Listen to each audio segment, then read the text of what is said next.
Welcome to the Red Shirt Podcast with your hosts, Vernon and Nigel. The Red Shirt Podcast, by Reds, for Reds.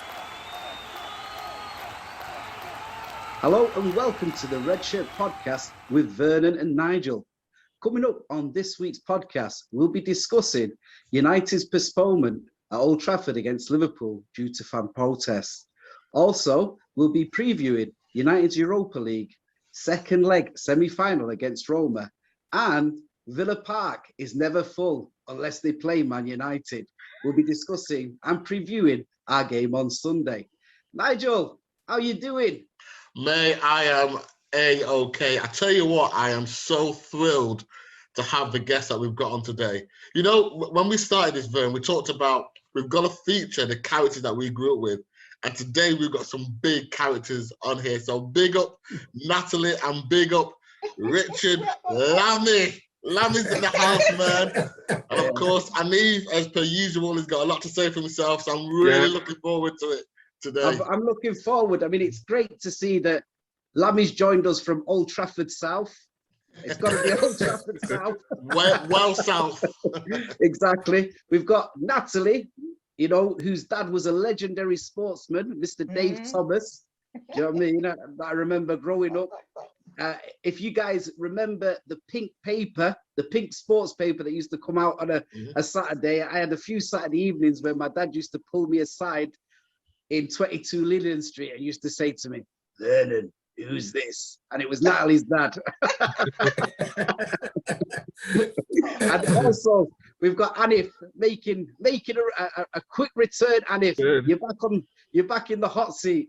Well, I am carrying a theme now. Last time was a protest red. This time it's camouflage green because you're trying to blend into the pitch. You know what I mean? If you get the drift there, you get the drift. Okay. I mean, no mask. As long as your opinions aren't camouflaged today, we'll be okay. Oh no, then no, raw. I think we've got to start with Sunday's game. So obviously, ladies first.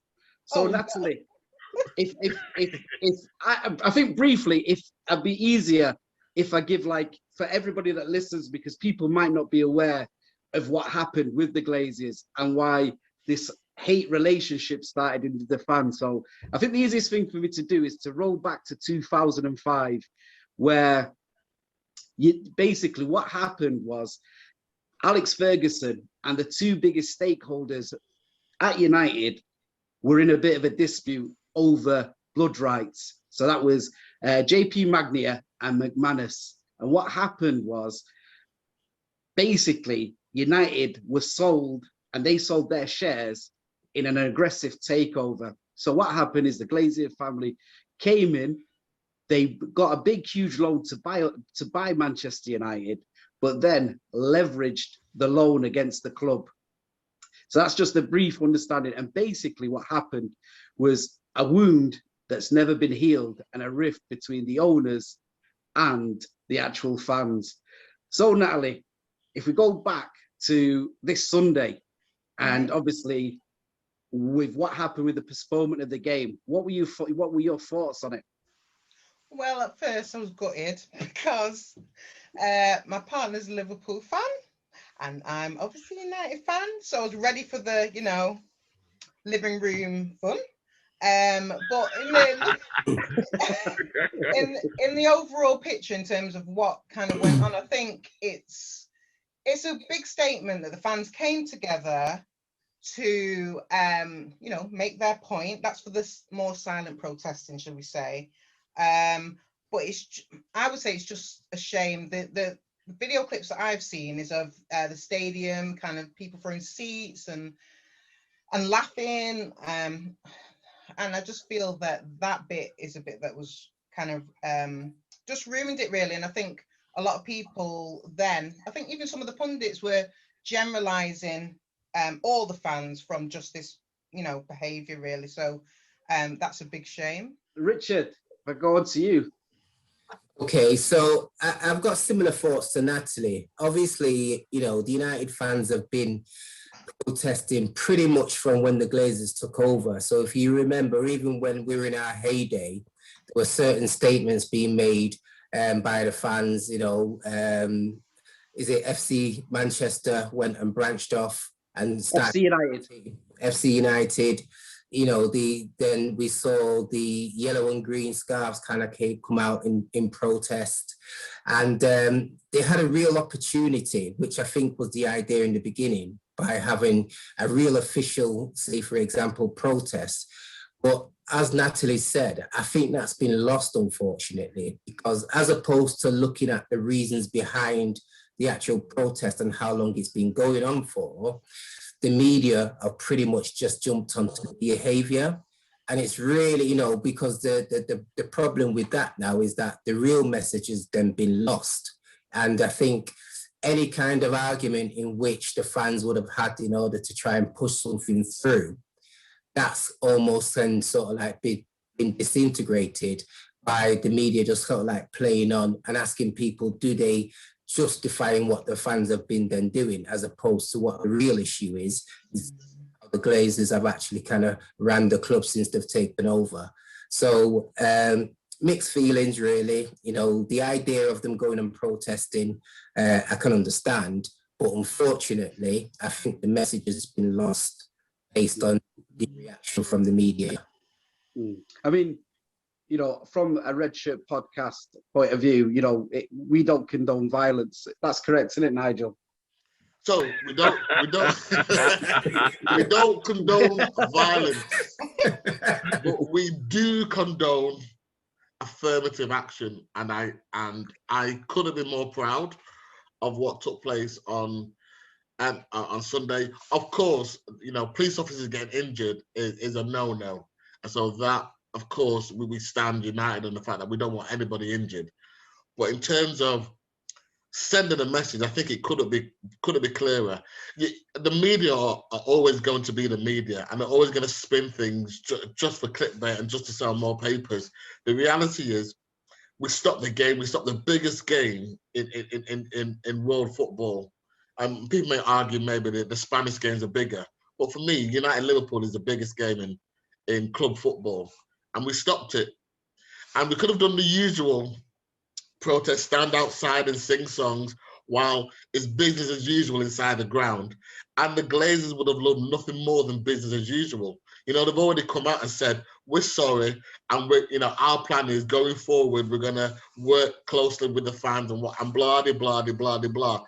That for me was just more, it was just adding fire to the flames, so adding fuel to the flames, because it's like an insult upon top of insult. You really do not get it, Glazers.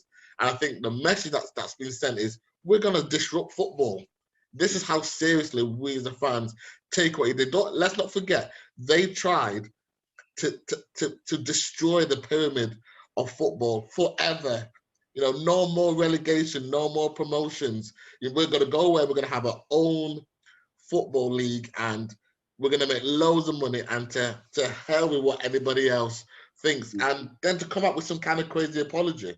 So I thought that was a great statement from the fans. Okay, it disintegrated a bit, because I guess if I was there, the first thing I think is, mate, I'm on the Hallow pitch. I've got to score a goal. I've got to score. That's what I do. Get me a ball. I've got to say that I've scored a goal at United. So I get it.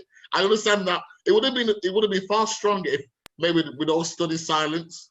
I think that would have been a really powerful moment. But of course, I would have got giddy too. I can't lie, and I would have got a ball and try to score and just put the ball in the back of the net. Nigel, sorry, Andy, just two things on that. I mean, first of all, I'd like to say, with the pitch, you could tell that was just a surge of energy, because the only strategic thing that I really saw there when it came to positioning was where the ice cream van was on Chester Road on Sunday. That was the only strategic position. Sorry, anyway, Andy, if I'll let you go. Can I say kind of a bit redressing that you've got to look at it on a humanistic level, because the passion in football and the association for many people is like the Glazers. What happened was a kind of, at the first instance, was Man United felt a bit betrayed that they'd been let down by a partner. And right, so you accept it and you think, all right, let's see if we can make this relationship work. What happened a couple of weeks ago was you coming home and finding your partner doing something in your own yard with somebody else. You know what I mean? And the reaction, I kind of think, you know, is I'm not going about the violence, but in terms of the uproar that it brought on many other people in football in general was, you know, we love football. It's a partner to us. And what you are doing is betraying us. It felt like a massive betrayal. And I kind of think what happened at United, it was interesting because you'd have thought one of Man United fans might have been the least ones to actually do it. They might have been Liverpool fans, might have been the ones more because they've always been a more militant city. You know what I mean? So it was a kind of a nice feeling for that. You know, that it was United fans who actually took the bull by the horns and sent a big message. Unfortunately, any type of protest, they're always going to show negative. You know, they will always find something negative in the media. They have to. That's their job. You know what I mean? Those points that you make there are very, very interesting because, I mean, I've been looking at it and obviously I've gone through the timeline of everything, you know. So I'm going to obviously we had 2005, we had protests. They got pretty ugly because I remember the police turning up, the tactical aid units at the time, and they got, you know, because they got ugly because United, even when they got, you know, made a public company and there was a share issue, there was always a resistance, you know, for somebody in. I mean, if you can remember the B Sky B takeover, they were resistant to that. It could have put them in a very strong position, but there was. I'm going to take us forward now to 2010. Just hold a second, I think Natalie wanted to come back. Sorry, go on, Natalie. Oh no, it's just a point. I just was going to say to Anif that I love that metaphor because I was thinking about the same metaphor about a partner, but it was more like, you know, it felt as though they've apologized. A lot of people saying, "Oh, they've apologized, so that's okay." But it's a bit like, say, if my partner said, "Oh, I don't love you no more. I'm going to separate," but then comes back and says, "Oh, actually, no, sorry, but actually, no." The intent is there, isn't it? So it's difficult to then, you know, get rid. That was all I wanted to say. Oh, it's true. So does that mean, Natalie, that you're going to get rid because your partner's a Liverpool fan? He's a Liverpool fan, so get rid of the partner. Yeah. Don't come in with the crocodile tears. We know the crocodile tears. You're sorry. Sorry what? Exactly. So on the timeline, we're going to go now to 2010. And the reason why I'm taking us to 2010 is because this was the season that we sold Ronaldo for 80 million. And it was a cash. I remember at the time, it was all the money up front. And we just, again, Vernon, we sold Beckham too cheap as well. You know what I mean? They made the money back within months just on shirts. Sorry to jump in, but yeah, go on. No problem. And if you remember that year, the replacements were Valencia, Michael Owen, and Orbitan. Now, I think most United fans, but also as well, even though Ronaldo went, I don't know if you can remember, this was the same season that Tevez went. So we lost about 60 goals just in those two players. And I think a lot of United fans were now seeing the nightmare that they could see before their eyes unfolding in 2005. So coming back to this, Richard, at the same time, this is when City started a heavy investment in their team. They bought Yaya Toure, they bought Milner. And the feeling was that, okay, Ferguson was able to cover up the cracks, but he wasn't going to be there for a long time, was he? No, absolutely. And some would sort of say, I can't remember the exact year when Ferguson first talked about retirement and if it kind of coincided when potentially, you know, they'd taken over and maybe seen the difficulty in getting investment moving forward. But I remember those three signings and it was surprising because they still didn't equate to what they'd then lost. And United were always a club that would go out and get what was then needed, you know. So they always talked about Martin Edwards, you know, doing the negotiations and making sure that the plan moving forward was always going to be one where to secure United's success moving forward. However, when you kind of saw those signings, it was a case of who are they? we've lost somebody who set Europe, if not the world, on fire. I think Ferguson conceded that he was going to lose him and, convinced him to stay another year. But at the same time, that investment obviously wasn't there to kind of bring in sufficient players in order to replace him. And you're quite right. I think that's when people started to protest back in 2005, started to see the realization of, mate, we're declining. And it was this whole thing about who were then going to be the bigger club in Manchester. And for the first time, I started to know what it felt like to be a City fan, because it's never that bad. You were looking at the players, you were looking at the results, most importantly. And I stopped and thought for a moment. A friend of mine who's been a City fan, and Nigel knows him, we worked together, Murphy.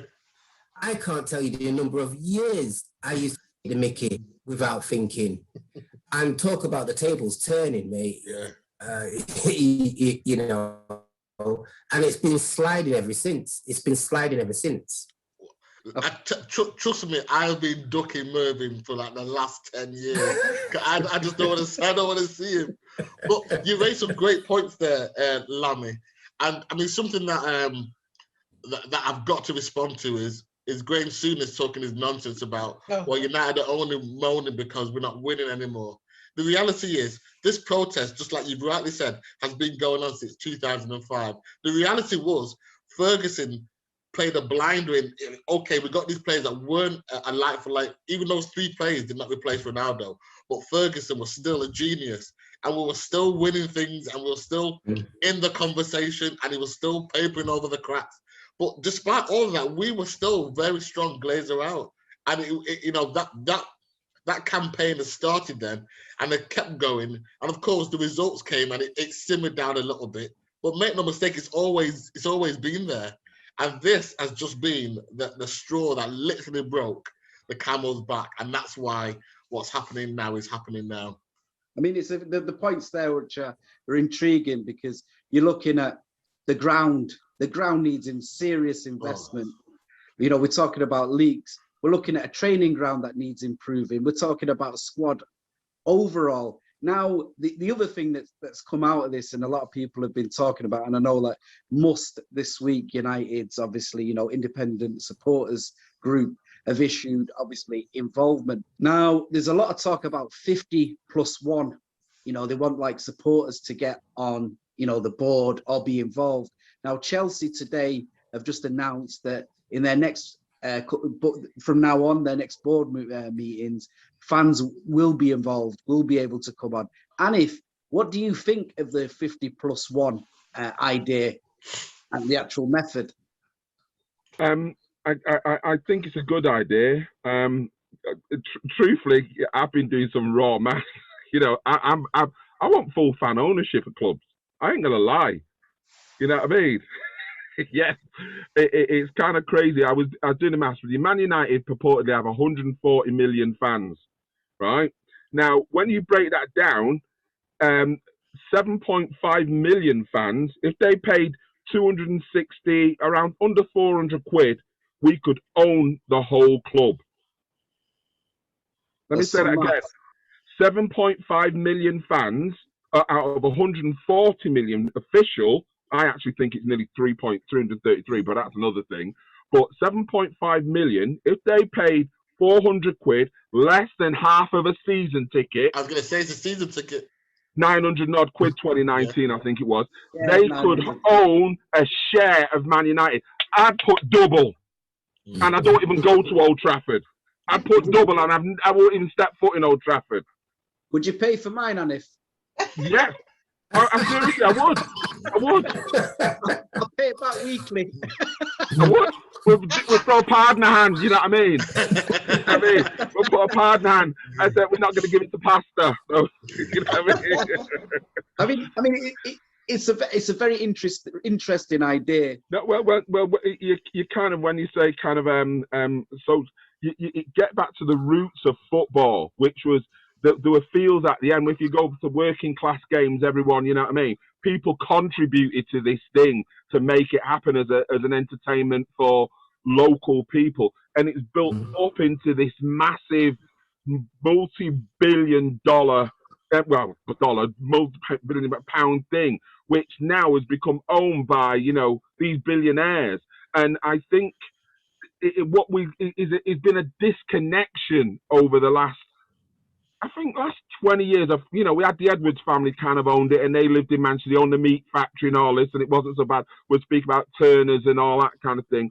But now, I think what really shocked the industry, the whole football thing, was 6 blokes. You know what I mean? Because I'm certain if there's a couple of women in there, they would have gone, no, this ain't happening. They would have gone, this ain't happening. I'm trusted.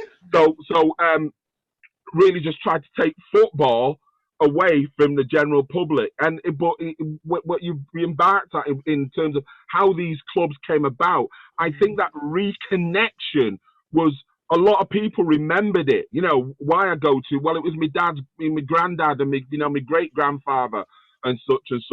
And people saying about, I kind of think, people saying, oh, well, it's a league, that thing. I think it was more than that. I think it was something was being torn out of communities. We know it's kind of already a bit disconnected already, and most football, we want it back further, not to be taken further away from us. You know what I mean? So I think that was kind of the big kind of catalyst for the kind of outpouring that we saw. And we saw Boris lying. He had meetings with Woodward before he had flagged it through, and then he had to backtrack. You know what I mean? And stuff. The point you're making there, just a quick one, so that everybody, quick one that knows, the reason historically that there was 3 p.m. kickoffs on a Saturday was basically so that people could finish work on a Saturday afternoon at 1 p.m., get washed or showered or bathed. In the tin bath. Yeah, exactly. And get back to the game. And that's why a 3 p.m. kickoff is. But the other point that Anif's making about works teams is that Wolfsburg in Germany are basically the Volvo work team, and PSV Eindhoven in Holland are basically the Philips TV electronics. Yeah. That's their working team, and that's how that developed. And if you go back quickly to Dortmund and Schalke in Germany, they're coal miners. Their history is from coal mining, and that's why those teams were created. But going back, Lammy, we were going back to Sunday. The action which then caused the postponement of the game, and this was huge. I mean, this made front page headlines of the New York Times. I believe so, and it's really interesting because they could have actually done the demonstration before the Roma game, but knowing that it was going to be one of the biggest games globally, as Nigel's mentioned, they've chosen the Liverpool game to make sure it gets the widest and the biggest exposure. And to the point is that you're getting commentators from across the pond talking about how the Glazers are regarded in relation to the teams that they manage over there. And it was really interesting to see that it was nothing new in the way, one, how they kind of ran their clubs, and secondly, how a lot of supporters actually regarded them as owners. There was no difference. So, it wasn't a complete surprise that you found that they were making headlines in areas such as like America, where I know that, say, for example, they play soccer. However, with it being such a big country, you think it would get absorbed in everything else that's kind of going on over there. But it just goes to show you just how big and wide an impact that protest made on Sunday. Well, can I jump in? Well, let's not forget protest in sport. Kaepernick, you know what I mean? How long he's been protesting, how many people he brought in with his and that protest transpired over to here to taking a knee. You know what I mean? So the struggle against people who have ulterior motives, the billionaires who don't care, as long as the price is right, it carries on, from United to the people who they basically blackballed Kaepernick. You know what I mean? He took them to court and won, but the media wouldn't tell you that. They don't want the owners to know that they got sued and lost. Yeah. I mean, this brings me on. Well, sorry, I was just going to jump in there because, and again, I agree with what everyone's saying. I think this is brilliant. my only concern, if I can maybe sort of introduce this point, is that the notion of the 50 point plus one is like trying to close the gate after the horse has bolted. So we are where we kind of are. And now I know this is a watershed moment, and I know that there's a lot of noise, a lot of energy right now. But I don't know for sure whether I can reconcile in my head whether we should be desperately trying to achieve the German model, because we are a different country and we have operated differently for the last 20 years since the Premier League came into force. So the idea that I really like, that resonates with me, is this notion of fan representation on the board, and this idea that no strategic decisions are made without 51%, at least 51% of registered football fans agreeing to it. And I think that allows your commercial entities to still be commercial, but it also gives fans a real voice. The idea that we're going to completely roll back the years and go back to the 70s and the 60s and the 40s, I wonder if it's fanciful or not. What do you guys think? Can I just say, I think it's actually moving in the future, because now, look, yous are all working from home. Yous are almost a cooperative. It's your electricity, your house, your roof. It's only because of the internet. So you're the company. You know what I mean? And look at the multi-billionaire in America who decided, I'm going to pay every employee 70K, even up the odds. That value of that company has gone up extremely, highly. I think it's massively gone up. So when people share in something they have passion about, it will always go up in value. I understand what Nigel's saying. The difficulties, it ain't easy. But I'll tell you now, if this gets more political as it can do, they will have to look at it. You know what I mean? Because as I said in the last podcast, football crosses religion, it crosses politics. They ain't gonna mess with it. This is why they stomped it out straight away. Put it this way. Let me come back to put it this way. If I'm one of the owners, if I paid my £400 and I've got some shares, and I've got, when we're talking about, well, should we buy Haaland or should we get Ronaldo back? Yeah, just a quick poll: who wants Haaland and who wants Ronaldo? You guys. Well, I mean, you go for Haaland. I want Ronaldo. So hold on. No problem. You'd vote for a good, director of football. You know what I mean? That's what you decide. If he picks the rubbish one, he's out in 2 years' time. His contract ain't coming. Ollie had his arms around Haaland and he let him walk. You know what I mean? I'm still gutted about that. But if there was to be shares issued, what you would want voting rights, because recently when the Glazers have sold shares, they've actually diluted them down. So basically, you've got no rights whatsoever. But what I want to say is, with obviously the the actual sort of like protest turning aggressive, turning the way it did, the strangest thing that I picked up on straight away was how the narrative from Sky changed on Sunday. So Richard, I don't know if you picked up when you watched it, or Natalie. If I come to you, Richard, first, and then Natalie, how the week before they gave Gary Neville more or less an open mic, and with Jamie Carragher, to say what they wanted to say. Whereas this week, because their entertainment, their product had been affected by what they were asking us to do, their narrative totally changed. Richard. Completely.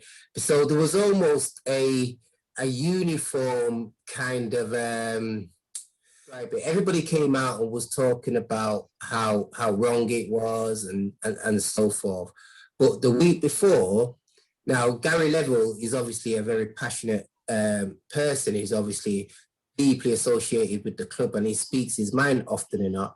And then to see the contrast, on Sunday, where it was almost as if it was a case of, look, I'm in a job here and I've got to kind of sort of like toe the party line, so to speak. So it was a lot more muted than it was the week before, and it just goes to show you the power of these people, because at the end of the day, you'd like to think, you've got free speech, you've got these commentators on, and you think they're really going to kind of give you their opinion. But what that showed to me is that you only can give your opinion so far. Do you know what I mean? And it's a case, as I say, it's just like you then have to just toe the party line. So I don't know how difficult Gary Neville found it to bite his lip, but everybody understands what the real argument is behind it. But obviously, as you say, the narrative then quickly changed to the behavior of the fans. And like Natalie said earlier, unfortunately, what's kind of coming out mainly on social media is all the other bits and pieces, say, for example, which quickly just blurs, for those that are kind of easily distracted, it just quickly blurs people's vision and people's real message as to what the issue is, not only at United, but I would say in football on a wider scale. Do you know what I mean? Because they've always talked about knowing these people, some of these billionaires, when they're coming in, we've got to know if they can afford it, what they can then do, what have they got the club at the best interest. But at the end of the day, it's also kind of understanding, are the club really there to not only kind of, yes, commercially make a profit, but to invest within the club, the infrastructure. And, unfortunately, the Glazers are the owners of one of the biggest, if not the biggest club in the world, who are clearly just not doing that. And it's the fans are the only people that seem to be banging on the same message and just being dismissed. Because, you talked about the apology earlier. And to be honest with you, to me, the Glazers are so thick-skinned, it's almost as if, let's just look at the balance sheet. How do we just kind of bridge this gap until we get fans in? Where are we still commercially kind of making money and so forth? I really wonder how much they've actually stopped and thought how much this is actually kind of affecting their balance sheet, or how much they're really listening and understanding the true passion of the fans. And based on the history of what they've been like, I just think media just kind of falling into line and dismiss the argument as well, in my opinion. The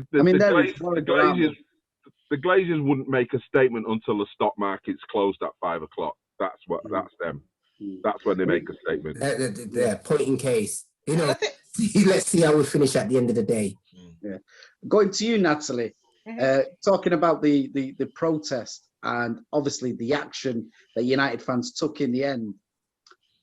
Do you think that was, in the end, it was their frustrations and it was the way that they felt that, because I mean, with the fans being at the hotel, they were strategically put there to make sure that their team didn't come out. And there was a banner there saying, "You play when we decide." Sending out that message, is that the strongest way to make sure that we're listened to? I think, well, yeah, because I think it has to be quite drastic, doesn't it? Money talks, as was said earlier, in terms of these kind of billionaires. And I think in terms of next steps, I think it'll probably keep continuing until, the fans probably get what they want, in a sense. Because the thing that I liked about Sunday is that although the fans might have felt powerless initially, with all this Super League talk, actually the power balance kind of went in their favor, in the sense of, actually, we do have power, and togetherness. I know it sounds a bit cliche, but it's true. Togetherness, that, that's what I was proud of to see. But the bit, obviously, that spoiled it, and Graham Souness, I think, said it quite a lot in terms of, someone could have been blinded. I think a bottle was thrown up, there was flares, but there's too much concentration on that. So I could hear what Jamie Carragher, as a Liverpool fan as well, he joined Gary Neville, didn't he? And he was kind of agreeing with Neville, saying, actually, you're forgetting about the true meaning of what's happening. And it's hard for me to talk about this without going off into the racial part, so I'll just hold on to that, just in case you're going to mention it. Don't worry, because we'll go on to that. I mean, funny about Graham Souness, because this was a man I don't know if you guys can remember, but Of when he was course. the manager of Galatasaray, planted the flag in the middle of Fenerbahce's pitch and then ran off like a jaguar on speed. Hypocrisy, basically, and memories be really, really short. Oh. And you know, to counteract whatever he said, somebody should have just raised that. But again, it's only down to yourself as an individual that knows some certain bits like that and thinks to yourself, well, Graham Souness, with all due respect, you know, look how you acted in a country such as Turkey, really underestimating how volatile their fans can really be. You know, going to be coming out and talking about how disgraceful the fans are. Really, it's just complete hypocrisy. And just to like wrap it up, really, because I want to go on to the next subject, which is obviously the social media blackout. Yeah, it's all right. It'll get clipped. I'm probably teething. But where do you think we go from here, guys? Just a quick one word, well, quick answer. Keep going, keep protesting. Yeah. Yeah. I hope the protests carry on, to be honest. You know, it might be more organised. That what that did is made a lot of people who weren't informed now informed. And also that some might say, well, normally I would go in the ground. Some might say, you know, I'm going to turn up, or it might lead to fans not going to a match, which would really send a message to the Glazers of income coming in, because if the television rights and all that's going on, then you know what I mean. It's going to be interesting. It's going to be interesting. It will be interesting.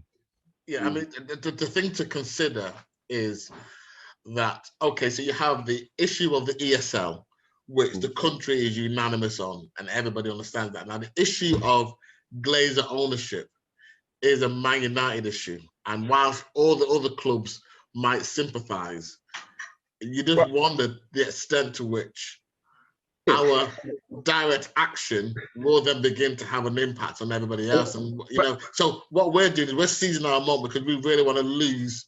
We really want the Glazers to go. Well, we've got to remind Liverpool as well. You know what I mean? We've got to remind Liverpool, you know, they weren't happy, you know what I mean, and stuff. And if Liverpool and United and two other clubs get in, it gets messy. Yeah, the thing is, I don't know if you noticed, but the Liverpool fans, and correct me if I'm wrong, seem to have accepted the apology of their owner, and they're almost beginning to, well, they're almost prepared to use the girlfriend analogy. To, you know, to have the lover back in the bed. Whereas we understand exactly what our moment is, and we're not going to let it go. And it's just because, I mean, for example, if we did it, I don't know if we're going to dock points for what we did, but I wonder what happens next time if we continue to disrupt the games. At some point, do our points get docked, and do we, you know, could we forfeit our position in Europe if we don't win the game next week? If we don't win the European game, and we get dot points, you know, so it's an interesting time, and we don't know what the Premier League are going to do. Well, in the long term, though, is what it then achieves, isn't it? I'm happy to do that, to lose the Glazers, but is everybody?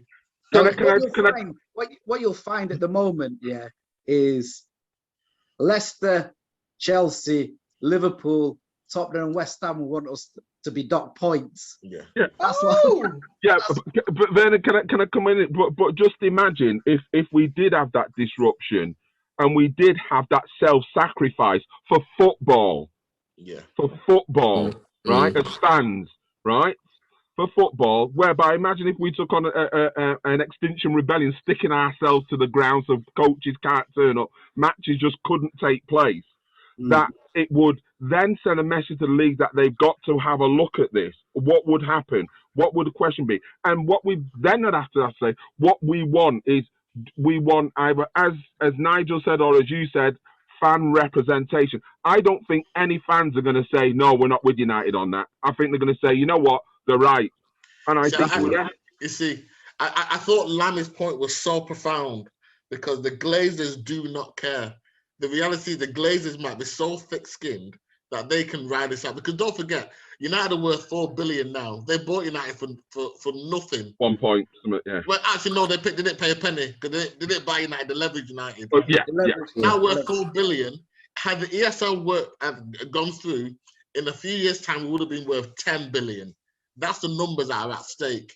Now, what businessman walks away from those kind of numbers? So I don't expect them to walk away. Yeah, Well, so the disruption needs to continue from a fan perspective if we care about our club. It's just about whether, like you say, Anif, we're doing it for football, but we're doing it for ourselves as well. And it's really about the tension between the two things. I think the thing is when you're talking about sort of like Liverpool, I mean, like, you know, when Mr. Henry came out and did his video, I thought that Liam Neeson was in front of him because he looked like taken money. He looked like he'd been kidnapped. It was like one of the worst apologies I'd ever seen. But the thing is protests are about disruption. That's what they're about. They're not meant to be comfortable. We've tried that and we've been ignored. So for me, it's all about action, and the action, you know, that people thought that they needed to take. It wasn't particularly what, you know, we might not all agree with, but it sent a message, and it was the right message. Yeah. Can I say, lastly, we come from a city, suffragettes, the first Pan-African society, co-ops. This city is known for protest. Yeah. You know what I mean? And that has gone on to change the world. That's all I'm going to say.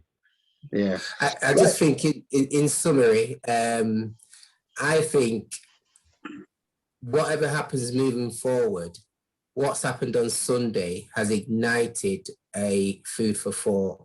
I think an apprehension what happens next. I think you're absolutely right. There could be a sacrifice by the club for the greater good of football, and where protests often, you know, you've seen protests over the years with millions of people marching on Downing Street, and they've still passed bills. Mm-hmm. I think with football, as Anif has mentioned before, you don't want to mess with it.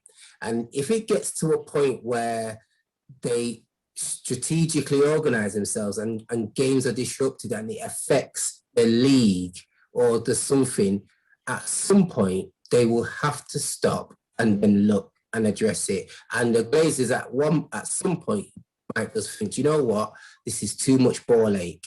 We just don't know. I think there's a lot of apprehension moving forward, because it doesn't have to be the next game. It could be another game where they just plan. They'll learn, I'm pretty sure, based on the reaction this time, and they might do it a little bit more peacefully, a little bit more coordinated, but it will cause some form of disruption where, again, we've got to think to ourselves, because now the problem is, how do they fit in that fixture? You know, they've already, you know, the computers sorted that out a long time ago. Suddenly you're talking about playing 3 games in a week, possibly. 15th. There's a disruption. 15th and 16th of May, which is the FA Cup final, because what's happened is, because the Premier League wants every team to have fans, this weekend, the 15th and 16th, which is FA Cup final weekend, the FA Cup final will take place, and those games have moved back to like the 19th, because on the 17th, the roadmap opens, and they believe fans will be allowed back into the ground. So what they're saying is that game could possibly be the 15th and 16th. Obviously, they won't announce it just in case there's another, protest. Yeah. So that's the opening in the calendar. The Red Shirt Podcast, by Reds, for Reds. Don't forget to like, follow and subscribe to the Red Shirt Podcast.